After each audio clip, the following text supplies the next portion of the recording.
నమో నారాయణాయ నమశివాయ. మహాభారతంలో ఆదిపర్వం 113వ అధ్యాయం అండి. నిన్నేం మాట్లాడుకున్నాం? పాండురాజుకు సంబంధించి పెళ్ళిళ్ళు ఎలా జరిగాయండి? కుంతీదేవితో మాద్రితో మాట్లాడు. ఈరోజు విదురు వివాహం వైశంపాయనుడు చెప్తున్నాడు జనమేజయునికి. ఆ పాండురాజు తాను తన బాహుబలంతో గెలిచి తెచ్చిన ధనాన్ని ధృతరాష్ట్రుని అనుమతితో తన తల్లి సత్యవతికి, పాండురాజు తల్లి వచ్చేసి అంబాలిక కదా, సత్యవతి వచ్చేసి వీరికి అయ్యేది నాయనమ్మ కదా, మరేంటి ఇక్కడ అలా చెప్పున్నారు?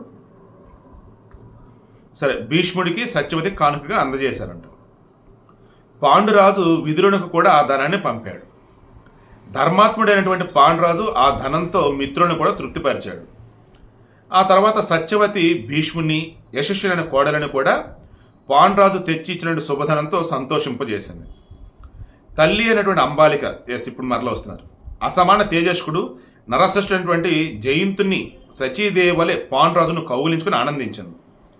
వీరుడైన పాండురాజు పరాక్రమంతో ధృతరాష్ట్రుడు 100 అశ్వమేధ యాగాలు చేశాడు. ప్రతి యాగంలో 1,00,000 సువర్ణ ముద్రికలను దానం చేశాడు. వాస్తవానికి పుట్టుగ్రుడ్డికి శ్రౌత యజ్ఞాధికారం లేదు కాబట్టి అశ్వమేధ యాగ సమానాలైనటువంటి మహాయాగాలు చేశాడంట. ఎవరు? ధృతరాష్ట్రుడు. ఇక పాండురాజు అలసతను జయించాడు.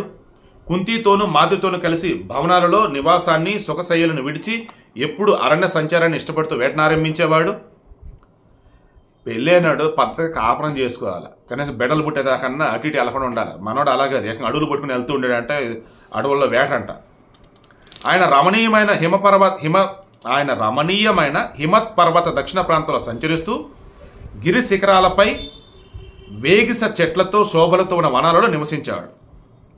పాండురాజు కుంతి మాద్రులతో కలిసి అరణ్యంలో సంచరిస్తూ 2 ఆడ ఏనుగుల మధ్య విహరిస్తున్న శ్రీమంతమైన ఐరావతం వల్ల ప్రకాశించాడు.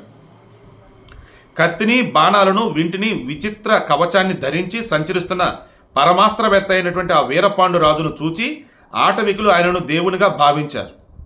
ధృతరాష్ట్రుడు ఏర్పాటు చేసిన మనుషులు ఏ పాటి ఏమరపాటు లేక అడవులలో ఆ పాండురాజుకు అవసరమైనటువంటి భోగ సామాగ్రిని సమకూర్చేవారు.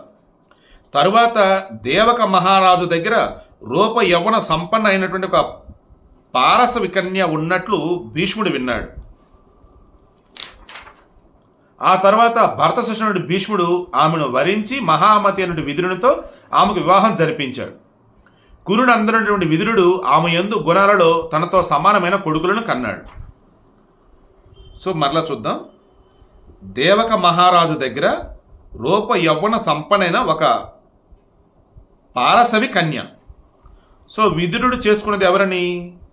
దేవక మహారాజు కూతురు అయినటువంటి పారసవి అనే పేరు గలటువంటి పర్సన్ అన్నమాట. రైట్, ఇంక విదురుని వివాహం కూడా అయిపోయింది. నెక్స్ట్ జనమేజయ. ఆ తర్వాత ధృతరాష్ట్రునకు గాంధారి యందు 100 మంది కొడుకులు పుట్టారు. వైశ్య జాతికి చెందినటువంటి మరొక భార్య యందు మరొక కొడుకు పుట్టాడు.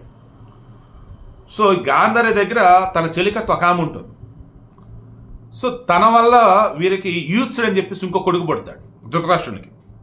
అతని టాపిక్ మన తర్వాత మళ్ళీ ఇండెప్త్గా వచ్చింది. ఇక పాండురాజుకు కుంతి మాద్రుల యందు మహారథులైనటువంటి 5 కొడుకులు పుట్టారు. వారు కురు వంశాభివృద్ధికి దేవతల ద్వారా పుట్టినవారు. ఇక గాంధారి యందు 100 మంది కొడుకులు ఎలా పుట్టారు, ఎంతకాలానికి పుట్టారు, వారి ఆయువు ఎంత అని చెప్పేసి జనమేజయుడు బ్రాహ్మణత్వం నాకు ఒకసారి చెప్పని వైశంపాయన్ని అడుగున్నాడు. వైశ్యకాంత యందు ధృతరాష్ట్రుని కొడుకు ఎలా పుట్టాడు?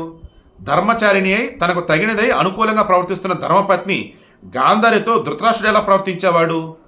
మహాత్ముడైన కింద మునిచే శపింపబడినటువంటి పాండురాజుకు దేవతల ద్వారా మహారథులైన 5 కొడుకులు ఎలా జన్మించారు? ఇదంతా సవిస్తరంగా యథాతథంగా వివరించి చెప్పు. మా బంధువుల గురించి ఇలా వినటం నాకు తృప్తిగా లేదు. అరకొర నాకు వద్దయ్యా, మా బంధువుల గురించి కదా నాకు మొత్తం కావాలన్నాడు. అప్పుడు వైశంపాయనుడు చెప్పాడు. ఒకప్పుడు కృష్ణద్వైపాయనుడు అంటే వ్యాస భగవానుడు ఆకలితో అలసటతో ధృతరాష్ట్రుని దగ్గరికి వచ్చాడు. గాంధారి పరిచర్యలతో ఆయనను సంతోషపెట్టింది. వ్యాసుడు ఆమెకు వరమే దేల్చాడు. ఆమె తన భర్తతో సమానమైన కొడుకులు 100 మందిని కోరింది. ఆ తర్వాత ధృతరాష్ట్రుని ద్వారా ఆమె గర్భవతి అయింది. 2 సంవత్సరాల పాటు ఆ గర్భాన్ని ఆమె ధరించిన కాన్పురాల. అంతలో కుంతికి సూర్య తేజస్సు గల కుమారుడు పుట్టాడని విన్నది. దానితో ఆమె దుఃఖించింది. తన గర్భం ప్రసవం కానుందర ఎంతో విచారించింది. తన గర్భంపై కొట్టుకుంది. ఏది ధృతరాష్ట్రానికి కూడా అసలు ఏమీ తెలియనీయకుండా ఈ రకంగా కొట్టుకుందనమాట తన కడుపు మీద. దాంతో ఆమె గర్భం నుండి ఒక మాంసపిండం బయటపడింది. అది చూస్తానికి ఒక లోహ గోళంలా ఉంది, ఒక ఇనుపు గోళంలా ఉంది. తన కడుపులో 2 సంవత్సరాలు భరించిన ఫలించని ఆ మాంసపిండాన్ని ఆమె పారవేదల్చింది. అంతలో దానిని గ్రహించిన వ్యాస మహర్షి వేగంగా అక్కడికి వచ్చాడు. తాపస శ్రేష్ఠుడైనటువంటి వ్యాసుడు మాంసమైనటువంటి ఆ పిండాన్ని చూసి గాంధారితో ఎందుకు ఇలా చేస్తున్నామని అడిగాడు. ఆమె తన అభిప్రాయాన్ని ఆ మహర్షికి ఉన్నదినట్టుగా చెప్పేసింది. అప్పుడు గాంధారి ఇలా అంది, కుంతికి సూర్య తేజస్తో సమానమైన తేజమూర్తి మొదట కొడుకుగా పుట్టాడని విని భరించరాని దుఃఖంతో నేను కడుపు కొట్టుకున్నాను. నీవు నాకు 100 మంది కొడుకులను వరంగా ఇచ్చావు. ఇది చూడు, 100 మంది కొడుకుల స్థానంలో మాంసం ముద్ద పుట్టిందని చెప్పేశాను. అప్పుడు వ్యాసుడు ఇలా అన్నాడు, గాంధారి, నేనిచ్చిన వరం మేరకే జరుగుతుంది, మరొక విధంగా జరగదు. నేను మాట వరుస కూడా ఇంతవరకు అసత్యం ఆడలేదు. ఇక వరదానం చేసినప్పుడు అసత్యానికి అవకాశం ఎక్కడిది? వెంటనే 100 నేతి కొండలను ఏర్పాటు చేయించు. అంటే 100 నెయ్యి కొండలు తీసురా. ఓ రకంగా మనకి ఇక్కడ టెస్ట్ ట్యూబ్ బేబీ అన్నట్టు అనుకోవచ్చు. బాగా చాటుగా దాచి వాటిని కాపాడే ఏర్పాటు చేయి. ఈ మాంసపిండాన్ని చల్లని నీటితో తడుపు. అప్పుడు ఆ మాంసపిండాన్ని తడపగా అది 100 ముక్కలైంది. బొటన వెలంత పరిమాణంతో 100 గర్భాలుగా విడివిడిగా ఏర్పడింది. కొంతకాలం గడవగా క్రమంగా మాంసపిండం పరిపూర్ణంగా 101 భాగాలైంది. ఇవి యాక్చువల్గా నాకు కూతురు కూడా కావాలని అనమాట. అలా చివరికి ఏమైంది, మాంసపిండం పరిపూర్ణంగా 101 భాగాలైంది.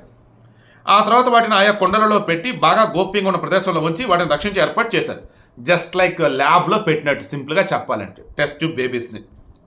తర్వాత వ్యాసుడు మరల ఇంతకాలం తర్వాతనే ఆ కొండలను తెరవాలని గాంధారి గట్టిగా చెప్పాడు. ఈ విధంగా పలికి ధీమంతుడైన వ్యాస భగవానుడు తను ఆదేశించినట్లుగా వాటి ఏర్పాట్లు చేయించి తపస్సు కోసం హిమాలయ పర్వతానికి వెళ్ళిపోయాడు. తర్వాత 2 సంవత్సరాలు గడిచిన తర్వాత కొండలలో మాంసపిండాల నుంచిన క్రమంలో ముందుగా దుర్యోధనుడు పుట్టాడు. జన్మకళ ప్రమాణాన్ని అనుసరించి దుర్యోధనుడి కన్నా ధర్మరాజు పెద్దవాడు. దుర్యోధనుడు జన్మించిన విషయాన్ని భీష్మ విదురులకు తెలియజేశారు. ఎదిరించరాని వీరుడు దుర్యోధనుడు పుట్టిన సమయంలోనే మహాబాహువు పరాక్రమంతుడైనటువంటి భీముడు కూడా పుట్టాడు. దుర్యోధనుడు పుట్టగానే గాడిదలు అరిచినట్లుగా అరుస్తూ ఏడ్చాడు. గాడిదలు, గ్రద్దలు, నక్కలు, కాకులు దానికి ప్రతిగా అరిచాయి. ఇటు పుట్టగానే గాడిదలాగా అరిచాడు. ఎవడురా వీడని చెప్పేసి ప్రతిగా గాడిదలు, నక్కలు, గ్రద్దలు ఇవన్నీ కూడా పెద్ద పెద్దగా అరిచాడు అన్నమాట, కాకులు సహా. పెనుగాలులు వీచాయి, దిక్కులు మండిపోయే. దీనికి బెదిరిపోయిన ధృతరాష్ట్రుడు భీష్ముణ్ణి, విదురుణ్ణి, అనేక బ్రాహ్మణులను, మిత్రులను, కురువంశ ప్రముఖులను పిలిపించి వారితో ఇలా అన్నాడు, మన వంశాన్ని వృద్ధి చేయగల రాజకుమారుడు యుధిష్ఠిరుడు జ్యేష్ఠుడు. తన గుణాలతో రాజ్యాధికారాన్ని పొందాడు. అతని విషయంలో ఎత్తు చూపవలసింది ఏమీ లేదు. యుధిష్ఠిరుడి తర్వాత దుర్యోధనుడు పెద్దవాడు. దుర్యోధనుడు కూడా రాజు కాగలడా? ఈ విషయాన్ని ఆలోచించి నాకు వాస్తవం వివరించండి, జరగవలసిందని స్పష్టంగా చెప్పండి అన్నాడు. సో మొదలైంది ధృతరాష్ట్రుడికి. ముందే ఎవరు ఆయన ధర్మరాజు పుట్టాడు, నాకు ధృతరాష్ట్రుడి తర్వాత, నాకు దుర్యోధనుడు తర్వాత పుట్టాడు, మరి ధర్మరాజు రాజు అవుతాడు, మరి కురువంశానికి అతనైతే మరి నా కొడుకు ఏంటి, ఒకసారి తెలియజేయండి అన్నాడు. సో ఆ మాటలు ముగియగానే అన్ని దిక్కుల నుండి ఈ క్రూర జంతువులన్నీ ఘోరంగా అరవసాగాయి. వామ్మో ఇడిదో కోరతనాడు ధృతరాష్ట్రుడు అని చెప్పేసి చుట్టుపక్కల అన్నీ కూడా అరుస్తూ ఉన్నాయి. నక్కలైతే భయంకర కోతలు పెడుతూనే ఉన్నాయి. రాజా, అంతటా భయంకరమైన ఆ అశుభ శకునాలను గుర్తించి విదురుడు ఆ బ్రాహ్మణులు అన్నారు, మహారాజా, నీ పెద్ద కుమారుడు పుట్టగానే భీకర శకునాలు పుట్టాయి. దీనిని బట్టి నీ కొడుకు వంశాన్ని మొత్తాన్ని నాశనం చేయబోతున్నాడని అనిపిస్తుంది. ఇతరుని పరిత్యజించడమే విఘ్నశాంతి కారణమవుతుంది. ఇలాగే కాపాడితే తీవ్రమైన ఉపద్రవం కలుగుతుంది. చెప్పేశారు, ఓరి నాయన ఈ ఇట్టగా బతికితే ఎన్నో ఘోరాలు జరుగుతాయి, వీడిని వదిలేద్దాం, దట్ మీన్స్ చంపేద్దాం ఇప్పుడే అని చెప్పేసి అన్నారు.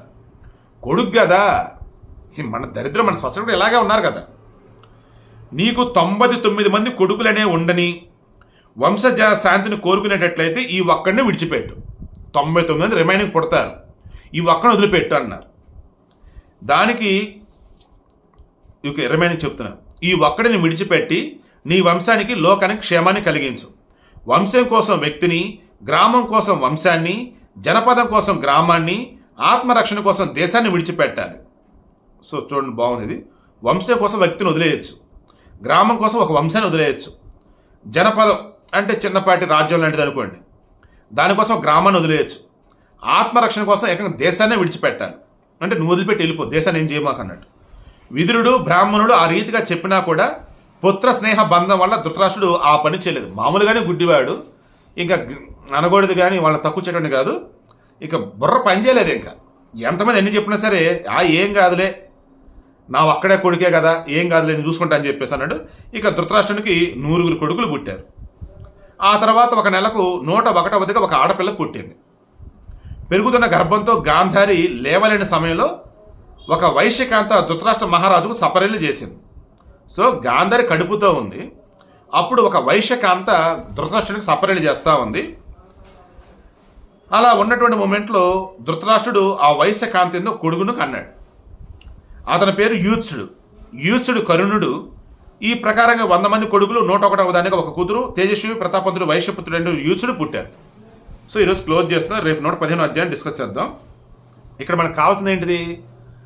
దుర్యోధనుడి కన్నా ముందు వైశ్యకాంతిని యూత్సుడు పుట్టాడు. సో యూత్సుడు పెద్దవాడు. దుర్యోధనుడి కన్నా ముందు ధర్మరాజు పుట్టాడు. ధర్మరాజు పెద్దవాడు. కానీ చూడండి, ఈ దుర్మార్గుడు దుర్యోధనుడు వాడు రాజ్యపాలన చేస్తాడు. ముందే వాడు ఎంత ఎదవ చెప్పినా వినలా ధృతరాష్ట్రుడు. సో తండ్రులు కానీ తల్లులు కానీ వాళ్ళ బిడ్డలు ఎంత ఎదవలైనా వారిని అలాగే ఉంచారు అంటే వాళ్ళు ఈ లోకానికి భయంకరమైన కీడు చేసినట్టు లెక్క. రేపు ఇక రిమైనింగ్ అనమాట. దుస్సల పుట్టుక గురించి పర్టికులర్గా చెప్తున్నట్టున్నారు. వాస్తవానికి వీళ్ళు పుట్టినటువంటి 2 నెలలకు ఒక అమ్మాయి పుట్టింది కదా, అమ్మాయి పేరు దుస్సల. మరి పర్టికులర్గా రేపు ఏదో ఎక్స్ప్లెయిన్ చేస్తారంటే చూద్దాం.